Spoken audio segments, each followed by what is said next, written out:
Welcome to the Point. Recently, at the policy conference sponsored by the Detroit Regional Chamber of Commerce on Mackinac Island, I had a chance to sit down with both of our United States senators from Michigan. Senator Gary Peters is the chair of the Homeland Security Committee, and we talked about his role in that capacity. But first, we talked about civility and getting along, which was part of the theme of the conference. He also talked about getting things done versus lip service. Senator, obviously we're here on Mackinac Island for the big conference that the Detroit Regional Chamber puts on every year, and this year their theme is Bridging the Future Together. I start there because you're on a panel that's going to talk about working with other folks, in your case across party lines, trying to get things done. And the reason I want to start there is because that seems to be kind of the central theme of what all of the folks that are doing panels and talking about is trying to figure a way for people to work more together, right, and less of a chasm between Republicans, Democrats, conservatives, liberals, whatever categories you want to create. How do you do that? Well, first off, you got to build trust. I mean, that's really key, and then you'll have the ability to work. And quite frankly, it's hard. I mean, we're in a really hyper-partisan world right now. People who come in tend to be very partisan and bring kind of the fire from a campaign trail. But when you are elected, when you go to work, the campaign is behind you. Now you've got to find ways to actually govern, actually deliver for the people of the state of Michigan and for the country. And that starts with trust, that the person that you're working with isn't out to get you, isn't out trying to find a way to trip you up in the next election, but is really looking at trying to solve a problem. It's something I work a lot on. You know, I pride my work as a bipartisan senator. The Lugar Center rated me the second most bipartisan senator in the U.S. Senate, the first most bipartisan Democrat. And that's because I reach out, create friendships with the other side, and build trust because we work together on a project, and then that leads to the next project, and then the next project after that. And that's the kind of work that we need to be doing.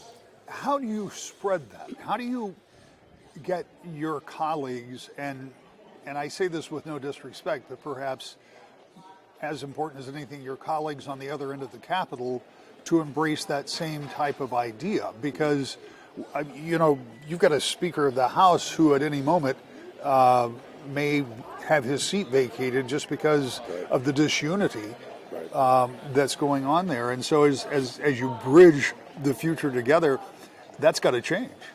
Yeah, it does. And I think the way you change it is you have to change the incentive structure we have right now. When I say the incentive structure is the fact that you have folks who will, prison company excluded, the way to get on TV, let's say cable TV, for example, is to be a rock thrower. If you pass legislation in a bipartisan way and solve a problem, you're probably not going to get an invite to be on that program. But if you're willing to take whatever the news of the day is and throw rocks and create some controversy, they're definitely going to have you on that program. And people back home see that, and then they reward that. And then folks put out fundraising emails. They raise money from folks who also believe that, you know, let's fight, let's be engaged in that. And so I would say bad behavior often gets rewarded, and good behavior doesn't. And that's up to all of us as voters. It's up to the folks all across Michigan and the country to say, we're going to hold elected officials accountable that they're actually getting things done and working and finding common ground, and not reward those who are just the rock throwers that see themselves on TV. You know, there's the Center for Effective Lawmaking. It's the University of Virginia and Vanderbilt University that ranks lawmakers on effectiveness. I'm pleased that I've always been ranked as one of the most effective. But if you look at the least effective on that list, they tend to be the people you see on TV the most, are actually ranked the least effective. That's a reward system that's out of sync. So many times when I hear policy arguments, when I hear people talking about, for example, immigration, which we're going to talk about in just a minute, but there was a bill in the Senate that had been structured in a bipartisan way, not big enough bipartisan apparently because you couldn't get the votes. There's a bill in the House that was largely partisan that moved over to the Senate that's not going to get looked at. You've got these two different bills, neither one of them is going anywhere. So you have to do something else, right? Somebody has to start changing direction. Well, and we came close to bring up the border security bill. We came close in the Senate. We had a bipartisan border security bill that was the most, it would have been the most significant border security bill passed in decades. Democrats, Republicans coming together. And it had momentum, and then we had former President Trump say, don't vote for that bill because it's going to help President Biden and it's going to solve a problem on the border. I don't want it solved. It doesn't help me politically if we solve that problem. And then you saw my Republican colleagues and say, well, we can't vote for the bill. And in fact, the primary author, the Republican, who is someone who I have the highest respect for, Senator Langford from Oklahoma. He's on my Homeland Security Committee. He's an incredibly conservative member, but he's also a man of faith, a man of great integrity. And he thought that folks wanted to actually negotiate a bill, which he did. And then when it was pulled away, they said, no, we can't support it. He then had the Republican Party in his state then censured him for working with Republicans to get this deal. That's a reward system that's really messed up. Let's talk a little bit about your position as chairman of Homeland Security Committee, because that committee covers a big swath. I mean, there are so many things that fall under that purview, but a couple of the things are pretty close to home. And one of them deals with Selfridge Air Force Base. And you want to set up a system there that would help, if I'm probably misinterpreting this a little bit, but help collect data and be able to know what's going on with our northern border. I mean, we talk a lot about the southern border, which is a very important subject, but we've got a big, long northern border too, and in many places it's just as easy to cross, and it's as, if not more, isolated than some of those places on the southern border. Absolutely, and my responsibilities are all of that. And I have to remind my colleagues there's a northern border in addition to a southern border, and for all the reasons you cite, we have to make sure that that is secure. We can't just rely on our Canadian friends to stop it at their borders, wherever that may be, and we have to be very serious about it. And so as chairman of Homeland Security, I've been able to get funding and authorizations to create a coordination center, similar to what we have on the southern border. We have a coordination center that does that, but we don't do that in the northern border, which is very long, very remote areas, as you mentioned. A lot of it water as well, so the Coast Guard and others play a key part of that Homeland Security mission. And so we need to coordinate that, and I think it should be here in Michigan. What are we getting right, and what are some of the things we need to still ramp up? Because, and again, I go back to the border, and I have no way of knowing, because I don't even know if Border Patrol has any way of knowing who has been coming over the border, how many have gotten through without being detected, who has come through and misrepresented themselves, where have they gone, can we keep track of them?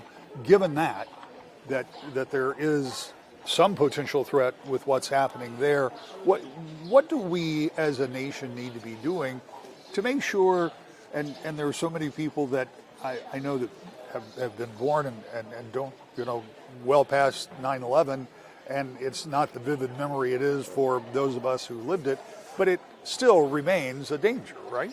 It does, and we have just a lot of border to protect. And so the one thing that we have been doing, but we have to do a lot more of, is integrate a lot of new technologies to be able to provide the kind of surveillance of the border that is necessary.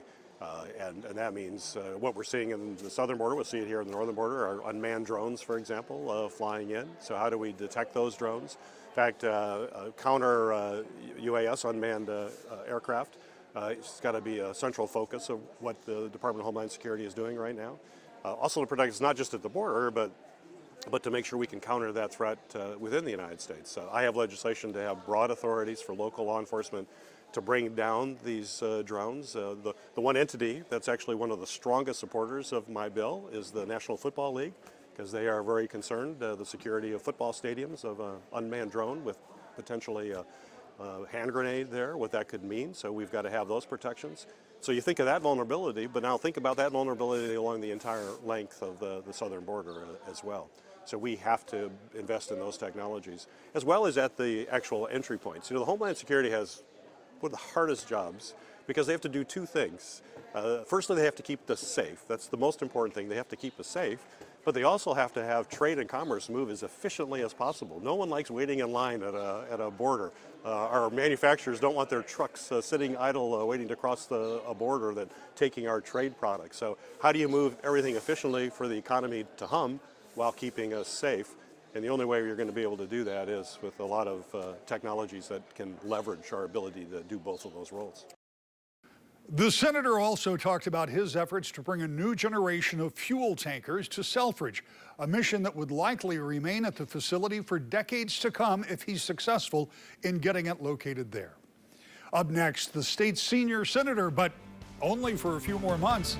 Senator Debbie Stabenow is not running for re-election after serving 4 terms in the upper chamber. We'll talk with her about what she wants to get accomplished before she leaves and why she may be busier than ever on her way out. That's next. To the Point.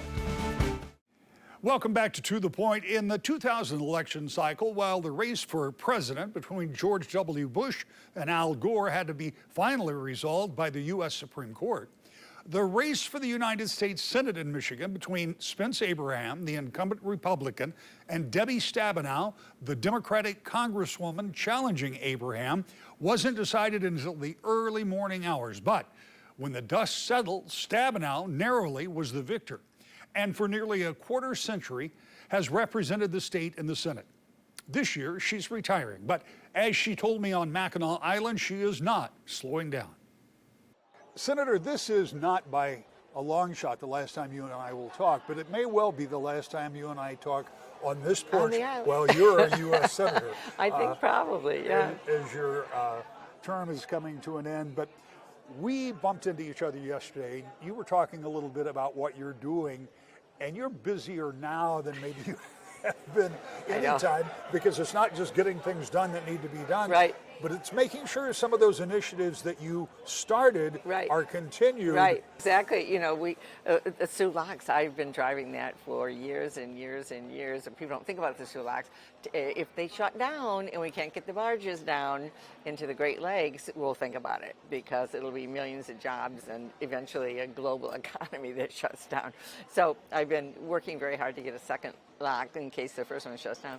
So now I'm into making sure the Army Corps has got everything they need. Luckily, the Biden administration is extremely supportive, so we've locked in the funding so far and so on. But there's just a lot to it, because it's not going to be done before the end of the year. And so I'm trying to lock all that in. The Great Lakes, you know, I started this major initiative, Great Lakes Restoration Initiative, 2010. I just got it extended. Committee, bipartisan bill with J.D. Vance. We got it reported out of committee to extend the funding for that until 2031. So I'm looking in our behavioral health area that we've talked about so much, and all the wonderful work being done in Grand Rapids area. I want to make sure all that is permanent, so that we are permanently changing the way we're funding mental health and addiction services through as healthcare. And so there's just a whole range of things. The farm bill needs to get done. It's a 5-year farm bill. We're trying to get that done. And so it's, you know, I'm busy. Let's talk for a minute. I want to go back and take these kind of one at a time. If you talk about the Soo Locks, right? The first time I went to see them, I thought, well, that's kind of quaint. Interesting, yeah. But after you actually led a tour, a congressional delegation after one of these meetings, and we went up with you. And you and the Corps and some of the shipping folks up there explained how vitally important those locks are. And it's not just about Michigan by a long shot. As you point out, if those shut down, it would have a global impact, but it would have a big impact on the workforce in the United States first. Yes. And so how hard is it to communicate that to some of your fellow senators when I, for one, who lived here, didn't have an idea? Well, it is hard, and this has actually been in place as it is right now since World War II. And we're still using pumps that are 100 years old, by the way. I've taken the tours underneath, and you go, please stay working, please. But the reality is that it's hard to explain that until folks really go and take a look at it. So that year, I led a delegation, and in fact it was Governor Snyder. He joined us at that time, the Army Corps, the Coast Guard, and everybody, and we talked about what is necessary for this to move. And so it has many steps. I mean, first, to meet a huge project, you have to have an economic impact statement done in a study, which we had to do. And the first time they didn't look at everything, and so we had to go back and do it again. And so then you have to authorize the funds and so on and so on. So it's just a long process. We're now in phase 3 of this. It's actually being built. They're dredging and doing the work now for the second lock. But this is about ships internationally coming down the St. Lawrence Seaway into the Great Lakes. They have to regulate the water levels to be able to move them into the Great Lakes. It's around Michigan, but this is also a ship that goes to a port and something gets on a railroad. They get on the rail and then they go to Minnesota, or they go someplace else in the country, or they go east. So it's a part of the whole transportation system. And they found if it was shut down for 6 months, it'd be 11 million jobs to start with. Because this is all the raw materials coming in, finished products going out, and it's a huge part of the transportation system of the country. The Great Lakes Restoration Project was something that I think you said 2010 is 2010. when you first did. And my recollection is that on a bipartisan front, you've had to fight for funding on this thing. I know with President Trump, he had zeroed He zeroed it out of the budget. But Republicans and Democrats fought from Michigan and all around the Great Lakes to get it put back in. In a thumbnail, explain what that does for the lakes. Sure. Well, first of all, I'll take you back to why I did it originally. There had been a small line item in the budget every year, $50 million or something for Great Lakes projects, but it was kind of hit and miss. It was not a fund that was designed that states or communities could apply for, or localities and so on. So all of a sudden, we have invasive carp, Asian carp comes. 2010, we're looking at the need to move very quickly. They found carp DNA just a few miles from Lake Michigan in Chicago. We bring the Army Corps in. We're looking at what needs to be done and realize we got to move. We have to have the capacity on funding. You can't wait till the next appropriations bill. And so we did move quickly on that and get funds. But I realized the fact was that there had to be a way. There had to be funding permanently set aside for what was happening in the Great Lakes so we could respond. Now, we've gone farther than that. We have all kinds of structural changes, dams and that have been removed, and fishing that has been opened up, the rivers going into the Great Lakes, or soil erosion. There's a lot of runoff, working with our farmers, and water quality and so on. There's all kinds of things. But now we have a regular way to do it. Communities can apply for funding. And it's not sort of project by project in the appropriations process. That is not, it just doesn't allow us to move quickly enough. So this gives you a little flexibility to be a little more nimble when things do happen. Right. Part of what you just talked about was also contained in the Farm Bill, and that is when you talk about the runoff and controlling that, incentivizing farmers in the last authorization of the Farm Bill. Exactly. So those two things kind of work hand in hand. They do. When it comes to this Farm Bill, and I think people maybe don't appreciate how broad the Farm Bill is, because agriculture is about so much more than just row crops or raising cattle. And of course, in the state of Michigan, we raise so many different kinds of crops, most especially I think the new phrase that maybe you coined is we are the state with the most specialty crops and a reserve of fresh water. Right. More diversity of crops, and we have water. Yeah, that's right. But so tell me where we are on that, on the Ag Bill, and what it looks like, and some of the things that it includes, because it also includes the food nutrition program, too. Absolutely. Well, first let me start with, this is really the food and farm policies for the United States. And so when I first came in to the United States Senate, fruits and vegetables were not in that funding at all. There were 11 titles. There's now 12. There's a special crop title, and brought to you by West Michigan and the Fruit Ridge. But the reality is that the southern growers, the big cotton, rice, peanuts, southern growers, got the bulk of the dollars. Of course, our wheat and corn and soybean growers were getting support as well.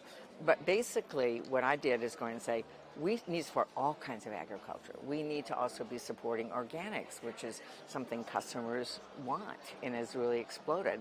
We need to support small urban farms as well as large farms. Our dairy producers are very important. That's actually the number one commodity for us in Michigan is dairy. It's actually milk. And so I went in to say, we've got to do all of it, and which we now do. Then it's also forestry. It's also biofuels, things like, we've done so much in the biomanufacturing economy.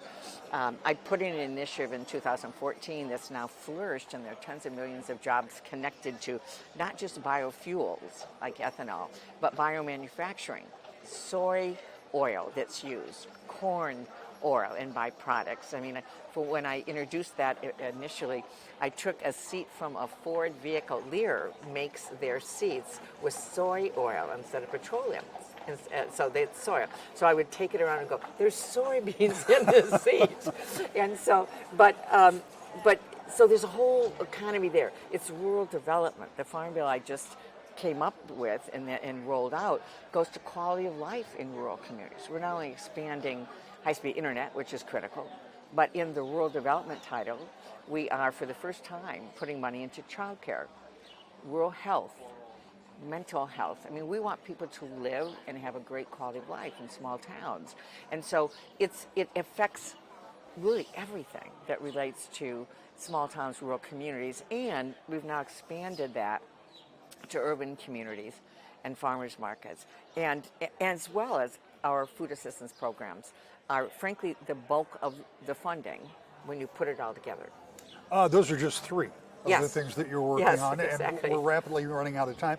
And I made it clear at the beginning that this is not the last conversation we will have. Right. But as we wrap up this segment, how has the face of the United States Senate, maybe even Congress as a whole, changed since you first went to Washington for the Senate in 2001, right? Well, it's changed in positive and negative ways. First, I would say when I was elected in 2001, 13 women were in the United States Senate out of 100. It was the first time there could be a woman on every committee, not chairing the committee, on the committee. And so a woman's perspective, interests, experiences. And so fast forward now, women chairing committees like myself, I'm number 3rd in leadership in the Senate. So that's dramatically changed for the better. What has not changed for the better is we always have partisanship. There's always division. And I always have been able to work through that. But now there is this sense of tribalism. It's not like, I've always felt if you can agree on one thing and work with somebody on one thing, you don't have to vote together on everything, just one thing, and you go get that done. And then somebody else, one thing, But now it's like, if you don't agree with me on everything, you're a horrible person, you're evil, and so there's this sense, and honestly, this was really brought in with Donald Trump. It was this that made it worse, and now it's okay to be violent if I don't agree with you. It's okay to threaten you violently. So that's a big worry for me. We need to understand that we can dramatically disagree, but in a democracy, you have to listen, respect others, and find where it is there's common ground, because that's the only way it works. With the senator's retirement, an open seat is created and has attracted the attention of a number of candidates from the Democratic and Republican parties trying to be the state's next U.S. senator. We've invited all of the ballot qualified candidates to be on future To The Point shows, and you'll start to see those interviews perhaps as early as next week prior to early voting. I'll be back with the final thought, To The Point. Election season's upon us, early voting just weeks away, and we'll be talking about it when you join us every week. To The Point.